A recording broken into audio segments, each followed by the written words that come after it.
Të nderuar shikues, përshëndetje dhe mirë se takohemi këtë javë me një format pak më ndryshe të emisionit Bota në Fokus. Shqipëria për të 10-ën ditë radhazi nuk gjen qetësinë. 10 mijëra protestues po vërshojnë jo vetëm Tiranën, por edhe qytete të tjera të vendit për projektet e dyshimta, pra të themi të Zvërnecit dhe të ishullin e Sazanit, pas së cilës qëndrojnë figura komprometuese realisht dhe për cilat qytetarët akuzojnë qeverinë se u ka shitur pra figurave të huaja dhe agendave të huaja, ndërsa vazhdon të thotë tjetë tokë shtetërore për interesin e përbashkët të publikut. Gjithsesi, këto protesta kanë tërhequr edhe vëmendjen ndërkombëtare, mediat ndërkombëtare raportojnë për çdo ditë dhe disa e quajnë revolucion, disa e quajnë edhe rezistencë, por në fund të shohim se si do të rrjedhë, pra është dita e 10 dhe protesta për çdo ditë shtotë. Dhe më shumë ndërsa nga ana tjetër kryeministri i Shqipërisë Edi Rama ka deklaruar vazhdimisht dhe po deklaron ende se nuk heq dorë nga këto projekte dhe pavarësisht pakënaqësisë së popullit, ai projektin do të vazhdoj që ta jetësoj, pra ta realizoj me ata të cilët i quhen investitor. Gjithsesi, ne në detaje për këtë do flasim me një mysafir nga Tirana, i cili ka ardhur enkas për emisionin Bota në Fokus, bëhet fjalë për publicistin dhe regjisorin Kastriot Qipi, i cili është këtu me mua në studio. Kastriot, mirë se erdhe në Shkup. Faleminderit ty që më ftove, jam shumë i lumtur që vi për herë të parë. Shpresoj edhe jo për herë të fundit. Sigurisht. Do kemi rastin të bëjmë edhe emisione tjera, padyshim. Pra, Kastriot, kështu, Zvërneci dhe Sazani, pas cilëve qëndrojnë çifti Kushner dhe Trump, a është arsyeja kryesore për cilën protestojnë shqiptarët, apo është edhe pakënaqësia akumuluar në Shqipërinë pluraliste, pra që nga vitet e 90-ta deri sot, nga pushtetet herë Rama, herë Berisha? Besoj fuqimisht që është e dyta. Është pika e fundit në një gotë të mbushur plot prej kohësh. Shikoni, ajo që shërbeu si detonator i fundit, si shkrepës i zemratës, ishte në fakt as e gjithë afera Zvërnec-Sazan, por një videoklip prej rreth 1 minute e një qytetari shqiptar që të rriqej zvarr nga njerëz që mund të konsiderosh kriminal me maska, sepse nuk ishin shenja dalluese, mund të supozoje si polici private, por u sollën si bandit e të rrogjën zvarr një njerëz që po protestonte kundër projektit në Zvërnec, dhe policia e shtetit ishte prezente. Dhe jo vetëm që nuk ndërmori asnjë masë për të siguruar jetën dhe integritetin fizik të një qytetari shqiptar, që po dhunojnë sy të policisë, por përkundrazi bëri një deklaratë si drejtoria e policisë e Vlorës, ku mbrojti kriminalët dhe përgënjeshtroi protestuesit, dha një version të rrem të ngjarjes. Por gjithmonë kur ndodhin incidente të tilla, që si ky që po themi, asnjëherë nuk mund të kesh një reagim të tillë kaq masiv vetëm për shkak të këtij incidenti të shkëputur nga historia. Shiko, këto ditë mua më kanë ardhur shpesh paralele në kokë midis asaj që ka ndodhur në dhjetor të vitit 90 në Shqipëri dhe asaj që po ndodh sot. Edhe në vitin 1990, arsyeja që i nxori studentët nga fjatoret e tyre në sheshin qendror të qytetit Studenti ishte një gjë në dukje banale, një transformator, më saktë, kërkoj ndjes, transformator tensioni që ishte prishur dhe kishte lënë pa dritë disa ndërtesa, pa energji, pa rrymë. Por nuk mund të thuash se ishte kjo që i nxori studentët. Sepse brenda 48 orëve në atë shesh u artikulua kërkesa për të pasur një parti tjetër në Shqipëri, që thoshte fillimi i pluralizmit. Fillimi i pluralizmit do të thoshte përmbysje e regjimit komunist, i cili ishte ndërtuar mbi rolin udhëheqës të një partie të vetme. Edhe në këtë protest, gjërat po tregojnë se zemrimi është i akumuluar prej shumë kohësh dhe është i akumuluar jo thjesht me qeverinë, por me klasën politike.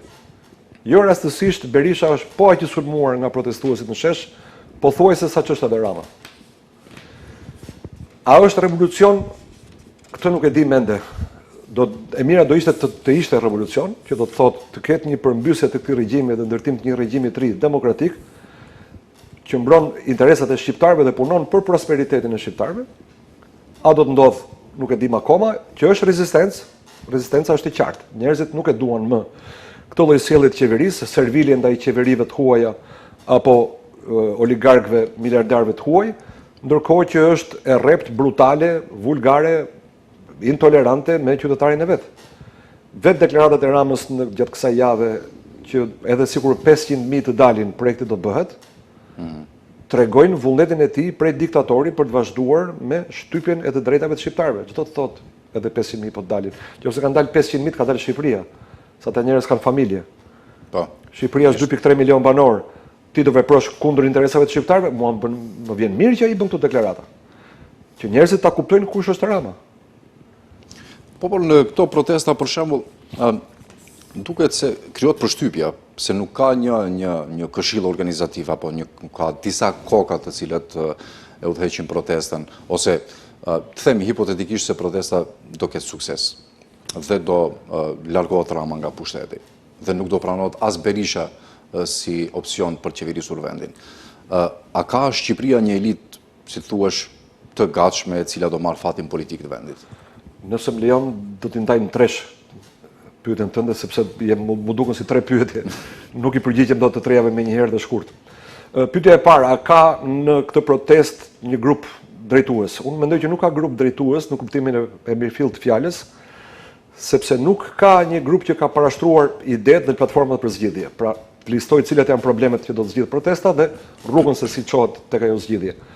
Por ka një grup koordinator, një grup që organizon, që bën thirrjet, që merret me promovimin e idesë, që organizon energjinë elektrike, mikrofonin, podiumin, pra logjistikën, të themi anën logjistike, dhe sigurisht kjo ka dhe kosto.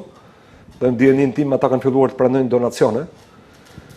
Me këtë rast, nëse më lejohet, meqense nuk është një biznes privat, t'i bëj reklam të them që qytetarët që duan të dhurojnë e kanë një mundësi, sepse tashmë ka një faqe interneti, një faqe web në emër të protestis që quhet Shqipëria nuk shitet, dhe atje është opsioni për të dhuruar para. Pra ka një grup koordinator, i cili besoj unë me kohë, duke u pasuruar dhe me elemente të tjera, ndoshta, do të shndrohet detyrimisht në një grup organizator, një grup drejtues, që shpërfaq, jo vetëm, siç e thash, listën e problemeve, po dhe listën e zgjidhjeve për secilin problem. Çfarë do të ndodh, kjo është akoma herët për ta parashikuar, sepse vrulli është shumë i madh, secili vjen për motivet e veta ose motivin kryesor që gjykon gjithë secili që është më i rëndësishmi, se si këto do të harmonizohet, pra ky kor nga kakofoni do të bëhet një kor që funksionon për mrekulli, si korret kishtare që s'kan as muzikë që t'i shoqërojë, po megjithatë ata janë gjithë intonuar, dhe do të ishte mrekulli të ndodhte kështu. Të shpresojmë që do të marrë rrugë, pra do të kristalizohen idetë dhe do të paraqitet një zgjidhje, një strategji për daljen nga kjo situatë ku është Shqipëria sot, e cila sigurisht nuk do të jetë e thjeshtë. Këto janë probleme të bartura në mos prej vitit 91, të paktën prej vitit 98 nga kushtetuta që kemi. Çfarë do të ndodhë nëse bie Rama? Unë nuk besoj që Rama do të rrëzohet thjesht nga protesta paqësore të tilla si kjo. Sado masive të janë ato. Rama është i sinqert kur thotë që unë nuk e jap dorëheqjen edhe 500.000 vetë për të dalin në shesh. Pra për sa kohë protestat janë manifestime, por nuk janë të shndruar në një aksion qytetar të mosbindjes civile që do të bllokonte realisht shoqërinë dhe shtetin.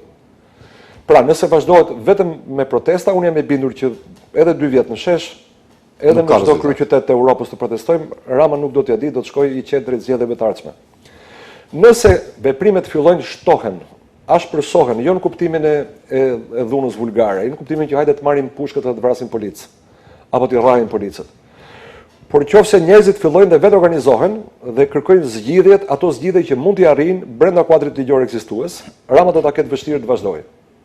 Për shembull, çfarë mund të bëjnë qytetarët? Se nganjëherë njerëzit mendojnë që s'kan asnjë të drejtë, i kanë humbur të gjitha, i ka të gjitha Rama. Është e vërtetë që Rama ka uzurpuar pjesën më të madhe të pushteteve në Shqipëri, por nuk është e vërtetë që kanë 100% pushteteve. Një pjesë të madhe të pushtetit e ka sepse ne jemi indiferent. Ne nuk i shfrytëzojmë të drejtat që kemi.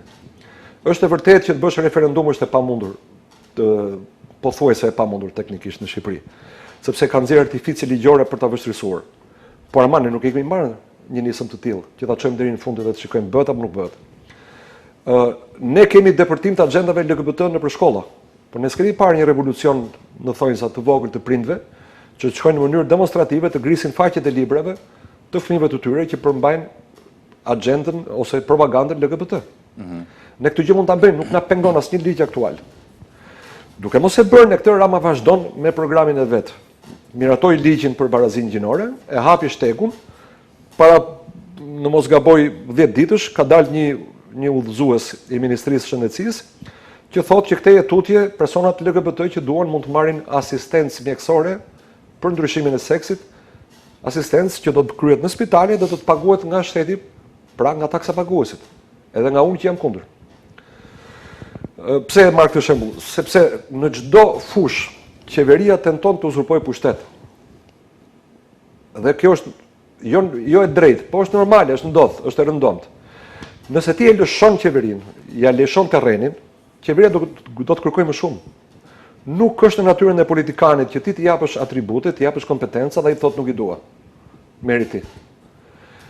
E kundërta duhet ishte. Populli duhet ngulte këmbë vazhdimisht që kompetencat e kryeministrit janë shumë dhe duhet reduktohen. Prandaj them që do duhet që të ketë gërshetim të protestës, manifestimit, kështu siç po ndodh, kjo duhet vazhdojë derisa të ikë jo vetëm Rama, po dhe Berisha. Po kjo duhet gërshetohet me aksione të tjera.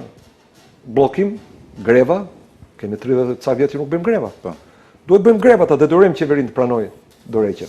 Po mirë, themi se u arrit suksesi i dëshiruar, u larguan dhe Rama edhe Berisha.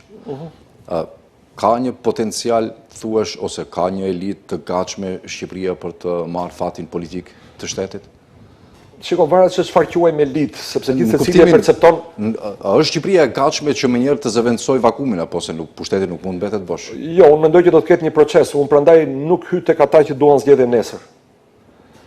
Nëse Rama jep dorëheqjen sot dhe zgjedhjet bëhen në shtator, që i bien mbas të kushtetutës 90 ditë nga shpërndarja e kuvendit, e parlamentit, kjo opozitë e re, që është në fakt opozita e vërtet, kjo që është sot në rrugë, nuk është e gatshme të fitojë zgjedhjet, nuk është e gatshme as të marrë pjesë, nuk ka kohë të organizojë një parti, të bëjë program, të ngre struktura, të bëjë fushatën, 45 ditë i bie që fillon fushata dhe të hyjë në zgjedhje.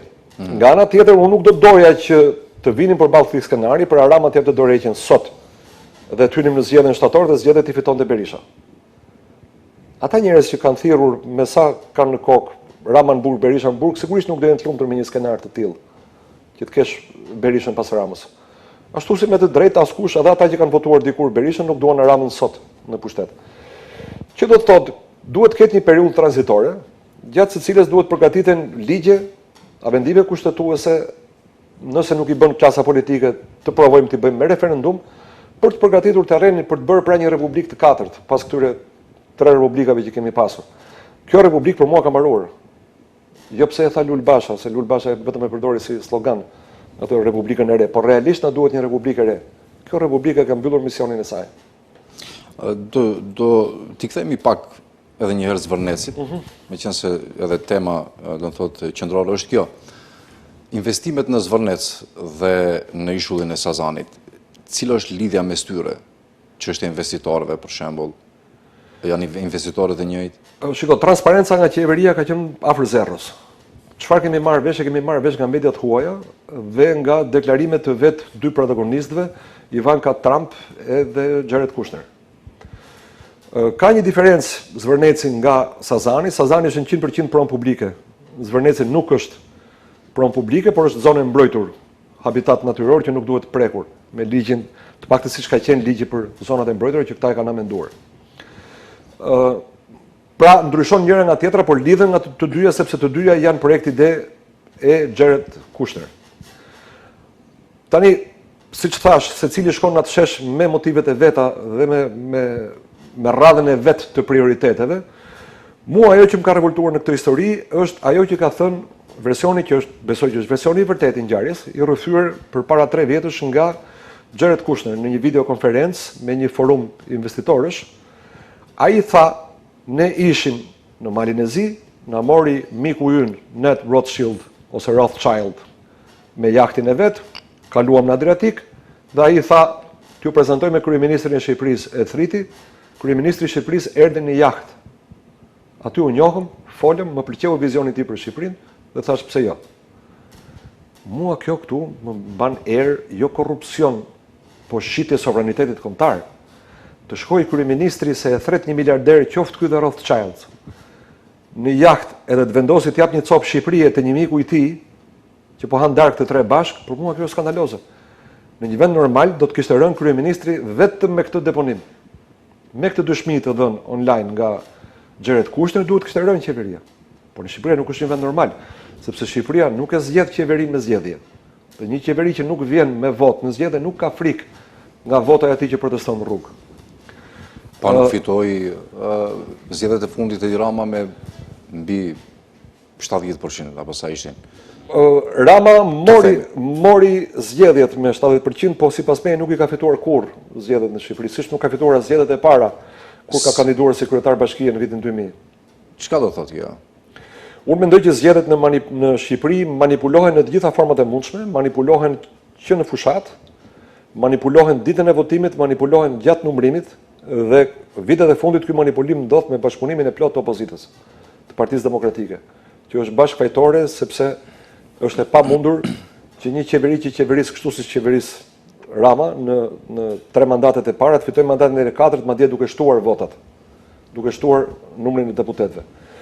Dhe përveç kësaj është një sistem zgjedhor kriminal që i dekurajon gjithë qytetarët, i dekurajon partitë e reja apo idetë për të krijuar partitë të reja, sepse nuk i lë shanse që të bëhen faktorë me këtë ndarjen në 12 qarqe dhe me sistemin proporcional me metodën e numërimit dhont. Nuk e di nëse kemi kohë të sqarim për qytetarët, por është një metodë matematikore që diskriminon partitë që renditen nga e dyta deri e fundit dhe favorizon partinë e parë. Në këto kushte pra Rama nuk ka fituar kurrë zgjedhjet. Rama nuk ka fituar zgjedhjet as kur fletat e votimit ishin me barkod, gjoja për arsye sigurie, por në fakt ishin për arsye të dekonspirimit të votës. Përmes atij barkodi, duke qenë se fletat merreshin në radhë, siç kishin ardhur nga shtypshkërja e fletët e votimit, ai që kishte akses në barkod dhe kishte akses në radhën e votuesve, pra përpasoj mund të bashkonte listën që vinte nga votuesit dhe të dekonspironte votën e gjithë secilit.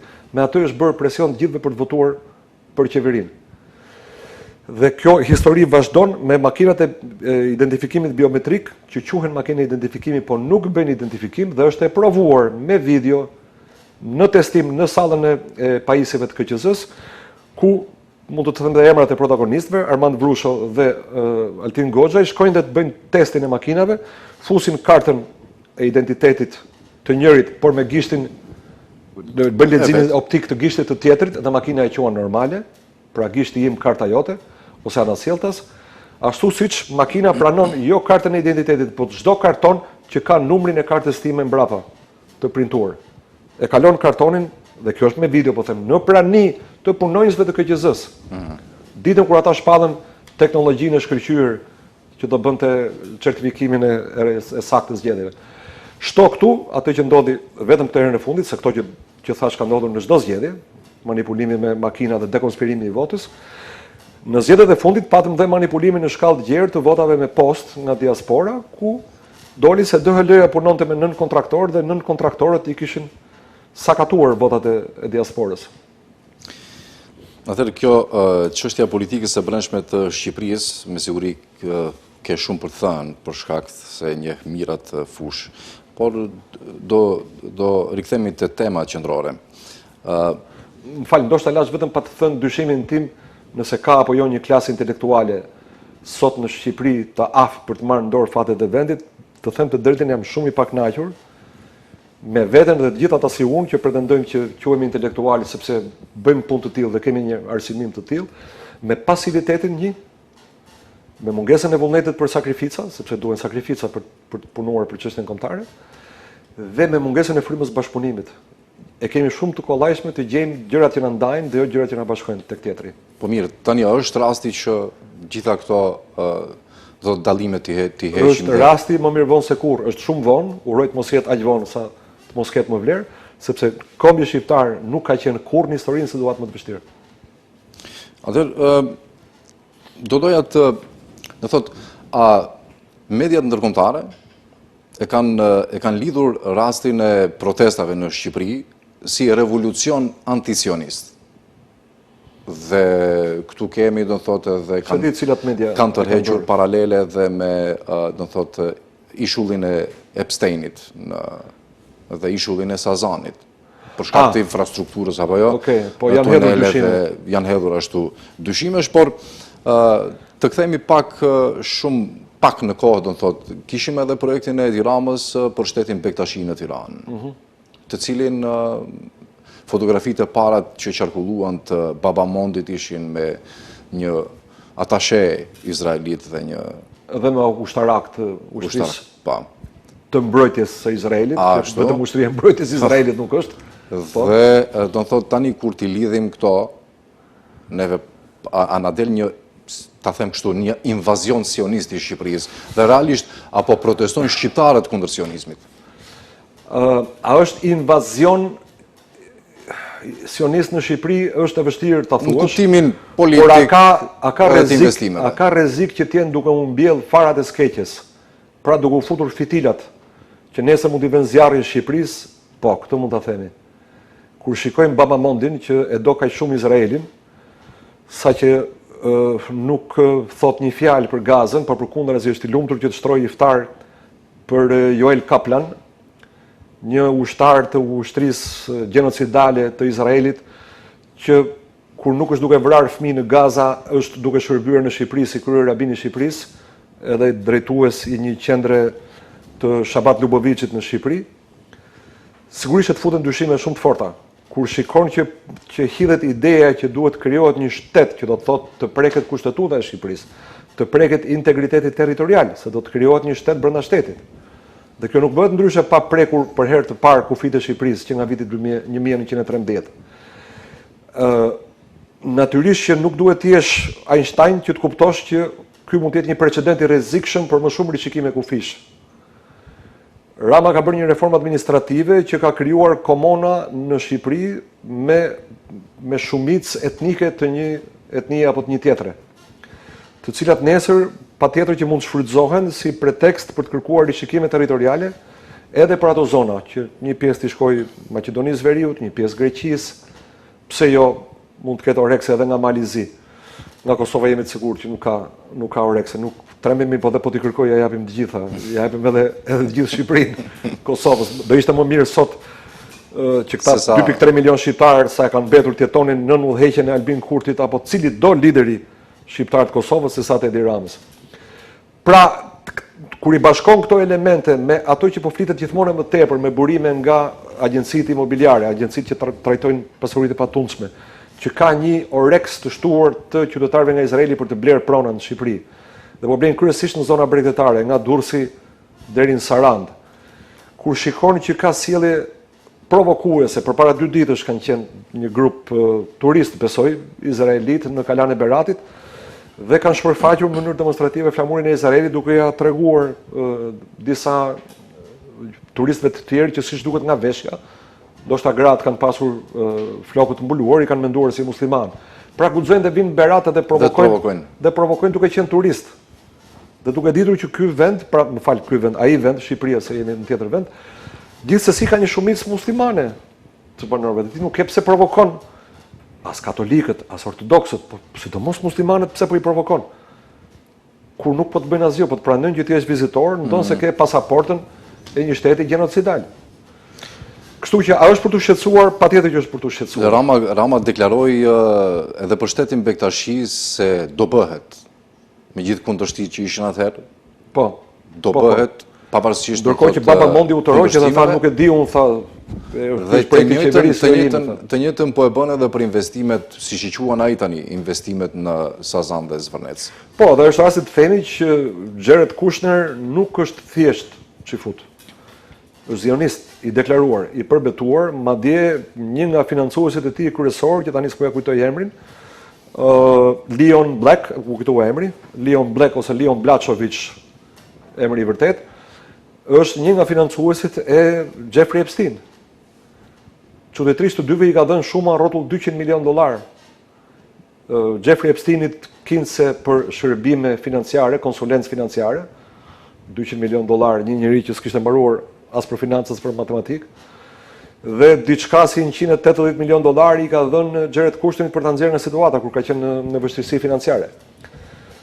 Dyshimet pastaj shtohen se Jared Kushner nuk është njeriu më i pasur në Amerikë, madje nuk ka qenë as miliarder në kohën kur ka njohur Ramën. Miliarder është tani, po miliarder nuk bën një përshtypje se në Amerika 3000. Fakti që harrova edhe këtë që Shabat Lubovici, pra ky sekt i ndyrë sionistëve, që gjeneron nga Brooklyn i New Yorkut, që që ka Joel Kaplanin në Tiranë dhe ka Edi Ramën që kur shkon atje i viziton edhe shkruan edhe në librin e përshtypjeve vë dhe kipa në kokë.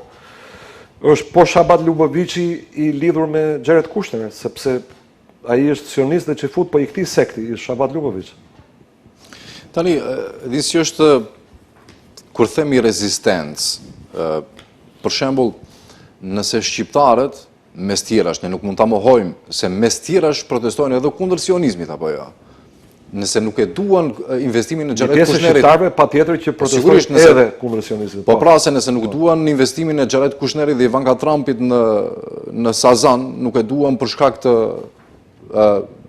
sionizmit. Po, patjetër një pjesë po. Të thotë që ato jo të gjithë, po një pjesë po. Po një pjesë. Dhe tani kjo e fut Shqipërinë në si thuash në atë pjesën e protestave të rezistencës kundrejt sionizmit në nivel ndërkombëtar, duke filluar nga kryeqendrat europiane. Ka pasur slogane që e kanë përquar këtë ide. Unë kam parë një nga sloganet ka qenë edhe Shqipëria duhet çlirohet nga Izraeli ashtu si Amerika, që i bën një hon pikërisht kësaj përqasje, pra me lëvizjen magat riformatuar tashmë në Amerikë, të atyre që kërkojnë që realisht Amerika të jetë e para për amerikanët dhe jo të jetë Izraeli, sepse sot rezulton praktikisht që është Izraeli i pari. Dhe lëvizja maga në fakt është lëvizja miga, Make Israel Great Again. Se si do të procedohet unë nuk e di. E mira do të ishte që protestuesit të gjithë bashk, po sidomos drejtuesit, të ruhen nga degenerimi në antisemitizëm. Dhe do doja që ta bëja të qartë për shikuesin diferencën midis antisemitizmit dhe antisionizmit. Ne nuk kemi nevojë të urrejmë çifutët, as çifutët në Izrael, as çifutët kudo që janë në botë. Realisht nuk janë çifutët problemi, po janë sionistët, ata që nuk ngopen as me para dhe as me gjak. Mendoj se e kanë të qartë opinioni këtë punën e. Në Shqipëri shoh shumë njerëz që ngatrohen, nuk po bëj ekspertin për këtu në Maqedoni, nuk e di, por në Shqipëri shumë njerëz ngatrohen. Në Shqipëri kur ti thua një gjë kundër Netanyahu, shumë njerëz të thonë që ti qen antisemit. Dhe ty të duhen disa minuta ta shpjegosh që ti nuk je antisemit, por je antisionist, sepse ti nuk urren popullin e Izraelit, por urren qeverinë dhe politikat që kjo qeveri po ndjek. Po pra. Ashtu si ti je kundër Ramës, nuk je anti-shqiptar. Dhe tani të kthehemi pak, do thotë edhe se shqiptarët megjithatë kanë protestuar edhe për gazën në Tiranë, në Shqipëri. Po, në numra shumë të ulët për të ulët, por megjithatë që më ka shkaktuar keqardhje. Po. Kemi qenë gjithmonë pak kur kemi dalë. Dhe por mirë, tani edhe mediat kanë bërë propagandën kundër atyre protestave apo jo. Media nuk na ka mbështetur, na ka sulmuar patjetër.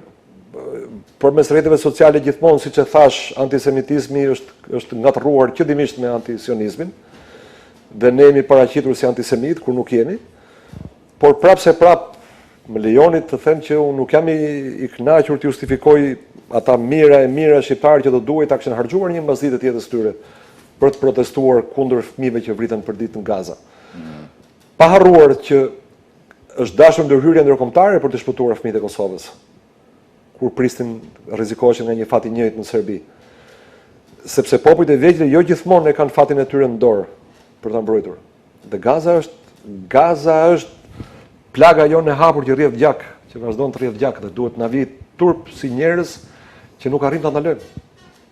Për gazën ka një rezistencë të madhe dhe brenda Shteteve të Bashkuara të Amerikës, do të thotë ku vazhdimisht në për qytetet mëdha ka protesta, por edhe në sallën e Senatit apo jo. Shpesh ka protesta aty. Do të thotë rezistenca ose si thuash lufta kundër dorës sioniste në gjithë botën, veçanërisht në Gaza. Më thonë, lufta e kushtimisht thënë e banorëve, apo të thjesht, vazhdon gjithandej në përbot. Dhe kjo nuk quhet antisemitizëm në Amerikë, ndoshta mund quhet antisemitizëm për qëllime politike. E quajnë vetëm sionistët ekstremistë. Pra. Sepse një nga grupimet që proteston në mënyrë sistematike në Shtetet e Bashkuara quhet Jewish Voices for Truth. Zërat çifut për të vërtetën. Dhe ata janë çifut që protestojnë kundër asaj që ndodh në Gaza. Siç proteston organizata e rabinëve e quajtur Naturej Karta, që ata thonë me të drejtë, i kanë lexuar librat e shenjtë, edhe thonë sionizmi është perversion i judaizmit, nuk ka lidhje me judaizmin. Dhe ata thonë që çdo fëmijë që vritet në Palestinë nuk vritet në emrin ton dhe na bën pistë, na turpron ne siç i fut. Dhe është një argument i shtuar për atë që thash që sionizmi dhe semitizmi nuk janë e njëjta gjë, as judaizmi nuk është e njëjta gjë. Do duhet kishte protesta më të mëdha, por shiko, elitat që drejtojnë botën, të cilat nga ana e tyre komandohen nga elita bankare, që janë 10 apo 12 familje gjithsej, kanë qenë shumë të mençur për të na ndarë në dy kampe.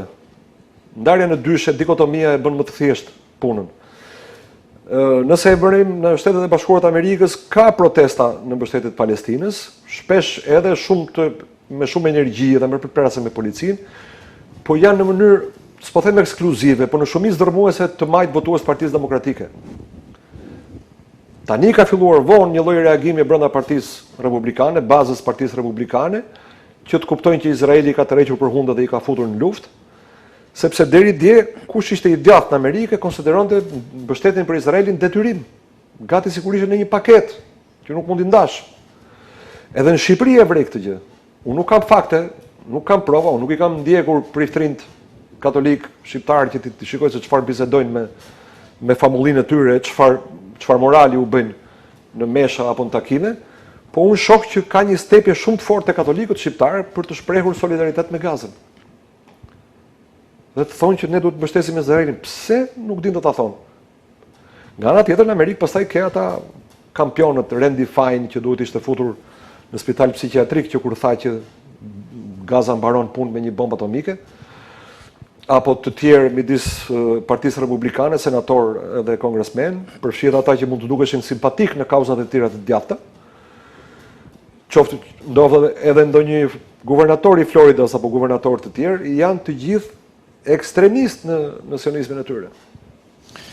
Tani, a është përjashtim Shqipëria nga ajo që unë personalisht e quaj invazioni sionist? Kur them kështu, them edhe për vendosjen e këtyre elitave ose njerëzve të kësaj ideologjie edhe në vendet përreth. Për shembull, kanë ble shumë prona në Greqi, e kemi rastin edhe në Kipër. Po tani po blenë prona edhe në Shqipëri. Besoj që ato mund t'i rezistoj. Këtu janë dy gjëra që mund të jenë të koordinuara, po mund të jenë edhe thjesht të qëllojnë që të jenë paralel, të shkojnë paralel njëra me tjetrën. Ka një interes të shtuar të Izraelit për të kapur pika strategjike që mund të kontrollojnë detin Mesdhe. Dhe ka filluar kjo punë me sa duket me Adriatikun, Egeun dhe detin Jon. Dhe Sazani është një pikë shumë e rëndësishme apo jo? Tjetër, prandaj kanë luftuar turqit për ta marrë, pastaj kanë marrë italianët, e kanë mbajtur gjatë dhe kanë lëshuar vetëm vitin 46, 2 vjet pas çlirimit të Shqipërisë. Patjetër që Sazani është i rëndësishëm, jo rastësisht e kërkuan sovjetikët, pastaj dhe e mbajtën deri në vitin 61. Sigurisht sepse përmes Sazanit i kontrollon Otrantën, ngushticën fundore të detit Adriatik. Një arsye mund të jetë që një pjesë e madhe e çifutëve qytetarë të Izraelit, pra në shtetas të Izraelit, e ndjen veten të pasigurt në Izrael dhe po kërkojnë me sa duket rivendosjen diku tjetër, në klimë mesdhetare të ngrohtë edhe në Bregdet, pse jo, po jo më në Izrael, sepse më sa shohin me ato që po bën Irani, një pjesë e madhe e tyre nuk e shohin më veten si banor të ardhshëm të Izraelit. Po sigurisht që këtu mund të ketë një interes të shtuar gjeostrategjik të qeverisë së Izraelit, sidomos në rastin e Kipros. Shqipëria nuk mendoj se është në rrezik imediat për të shpërthyer, po mendoj se Kipro është në rrezik imediat, sepse nëse Kipro shpërthen, pra nëse ka një konflikt midis Kipros greke dhe Kipros turke, sionistët fitojnë shumë. Në radhë të parë fusin në luftë Turqinë me Greqinë. Duke futur Turqinë me Greqinë në luftë, NATO nuk mund të ekzistojnë më, sepse nuk mund bëhet pala as me njërin as me tjetrin, paktën nga pikpamja statutore. Statuti nuk të mundson të bësh arbitrin midis dy anëtarëve ku ata janë në konflikt, ti nuk hyn dot me asnjërin. Dhe unë dyshoj që Turqia, siç ata po e thonë, në mënyrë të nënkuptuar, herë Naftali Bennett, herë Ehud Barak, herë kryeministri Netanyahu, apo këta nazistët që i ka në qeveri Bezalel Smotrich edhe Ben Gvir, vazhdimisht po thonë që Turqia është Irani i ardhshëm. ata do donin shkatrimin e Turqisë dhe për këtë arsye unë kam prirën që ata do të nxisnin çdo lloj konflikti të mundshëm që do ta tërhiqte Turqinë, qoftë me kurdët, qoftë me grekët për shkak të Kipros, po pse jo me konflikte të gjëra edhe me vendet më në lindje dhe më në veri të Turqisë. Kështu që unë mendoj që Turqia është vërtet e rrezikuar, sigurisht që nuk kanë mbetur që t'ia zbulojnë se ata e dinë, kanë ekspertët e tyre geostrateg dhe me siguri janë bërë gati edhe për një invazion dhe kanë kthyer vazhdimisht përgjigje të ashpra Iranit. Por unë prapë dyshoj që Shqipëria është si thuash një plan afatgjat i sionistëve për ta destabilizuar këtë vend. Për ta destabilizuar Shqipërinë dhe nuk do të ishte çudi që pastaj të kishte edhe ndryshime kufish. Kufit nuk janë të vendosur në gur, nuk janë në letër, mund të ndryshojnë. A mund t'i rezistoj kësaj Shqipëria, ose është rasti tani me këto protesta që po bëhen? Nëse shqiptarët do ta kuptojnë rrezikun, patjetër dhe nëse mobilizohen, mund ta parandalojmë këtë të keqe të madhe të ndodh, duke filluar që nga diskreditimi i Babamondit si një karagjoz në shërbim të sionistëve, dhe nuk e përmbaj dot këtë fjalor, pavarësisht se e di që mund të fyen disa besimtar Bektashi, sepse unë nuk po fyej besimin, nuk po fyej komunitetin, por nuk mund të kem respekt për një lider të tillë që bën ato që bën, siç e thash në përgjigjet të pyetjeve më parshme. Do duhet të kemi një prapësim të gjithë ligjeve që kanë mundësuar Ramën, jo vetëm konsolidoj pushtetin e vet, po edhe të fal apo të shes copa Shqipërie për qejf, ashtu siç ka dashur ai për interesat e veta të karrierës politike, dhe do duhet sanksionohet një herë mirë që prona e pronësia mbi tokën në Shqipëri mund të jetë dhe vetëm e shqiptarit, askujt tjetër. Për këtë do duhet një revolucion paqësor. Po, sigurisht. Ju kishit gjithashtu edhe një ide të cilën e kam lexuar në profilin tuaj në Facebook për të bërë atë të kapen shqiptarët nga të dyjarët në profilit dorë për dorë dhe të kërkojnë bashkimin e Kosovës me Shqipërinë. Po, sepse politikanët... Kjo është si ide pas suksesit të protestave? Jo, kjo është ide e vjetër. Nëse të kujtohet, më së pari nuk e ke lexuar në profilin tim, po ta kam thënë në intervistën që kemi bërë bashkë në podcastin në Shqipëri, të kam thënë a do të vish të takohemi në Morin bashkë. Unë e di që ti nuk je në shtetet si Kosovës, po gjithsesi je shqiptar jashtë Shqipërisë. Shiko, unë kur kam marrë vesh për herë të parë për atë marshimin e 3 republikave baltike, pra 2 milion njerëz nga 3 republika që të gjitha bashkë bënin 6.5 milion banor, është shumë kur e mendon. Janë kapur dorë më dorë dhe kanë krijuar një kordon njerëzor që i ka bashkuar të 3 kryeqytetet e këtyre republikave për të dërguar një mesazh të gjithë botës që ne duam të jemi bashkë, nuk duam të jemi në Rusinë pas shpërbërjes së Bashkimit Sovjetik, pra kërkonin pavarësinë e këtyre 3 republikave dhe donin gjithashtu të denonconin faktin që ato 3 republika ishin mbajtur nën diktaturën komuniste për shkak të një pakti që quhet Pakti Ribbentrop-Molotov i nazistëve me komunistët. Ata janë të parët që i thanë Europës që nazizmi dhe komunizmi janë njësoj të këqija. Ama Parlamentit Evropian janë dashur diçka si 20 vjet për të bërë më në fund një deklarat, një rezolut që dënon njësoj komunizmin dhe nazizmin dhe regjistroi 23 Gushtin si ditën kundër totalitarizmit. Me këtë marrëshimin shqiptar, unë dua në radhë parë t'u tregoj 2 qeverive të Shqipërisë dhe të Kosovës se pavarësisht agjendave që ju keni, urdhrave që ju merrni me telefon, me SMS apo me takime në për ambasadën amerikane apo britanike, se këto janë shtollet Izraelit, këto janë 3 ambasadat që kanë më shumë ndikim në Shqipëri dhe në Kosovë, kombi shqiptar do bashkimin. Dhe për këtë duhen numra për t'i treguar që ndoshta nuk është vetëm Kastriot Çipi një idiot që do të bashkojë Shqipërinë me Kosovën, por ndoshta ka edhe një 100.000 të tjerë si ai që kapen dorë më dorë dhe krijojnë një kordon njerëzor, mundësisht që nga Tirana deri në Prishtinë, por që do duhet fillojmë me një kordon më të vogël simbolik që vjen duke u hapur nga të dy anët e kufirit, pra nga Morini. Të lëmë një takim, të takohemi në Morin, qofse unë shoh që ti ke ngritur para meje nga krahu i Shqipërisë, ke parkuar makinën aty, ke ngritur flamurin, atëherë nuk kam nevojë të shkoj në Morin, do ndaloj më këtej derisa ky karvan të mërri deri në Tiranë.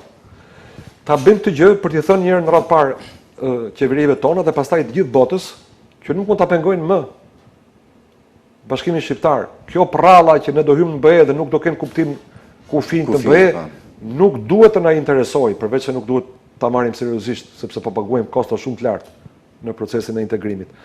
Nuk kemi pse ne të jemi përjashtimi. Gjermanët u bashkuan, Çekoslovakët u ndanë sa ashtu donin. Çdo kom, nëse është sovran, duhet jetë i vendosur vetë ta zgjedhë rrugën e vet. Nëse mund të ndodhë që njerëzit duke duan bashkimin kombëtar. Mbase unë jam gabim, mbase votohet në referendum dhe fiton joja. Po të paktën mund të jemi qetë, vendosen shqiptarët kështu, që të mos bashkohen. Ide interesante. Kështu, Kastriot, unë falenderoj që morë rrugën prej Tiranës vish në Shkup, Enkas për intervistën tonë. Do vi prapë me brap sa herë që të më thrasësh. Falenderit shumë dhe sigurisht jemi sa ardhur gjithmonë. Këtu të nderuar shikues do mbyllim intervistën me zotrin Kastriot Çipin, të cilin ne kishim këtu në studion e emisionit Bota në Fokus. Juve falenderit që na ndoqët dhe miru takofshim javën e ardhshme sërish.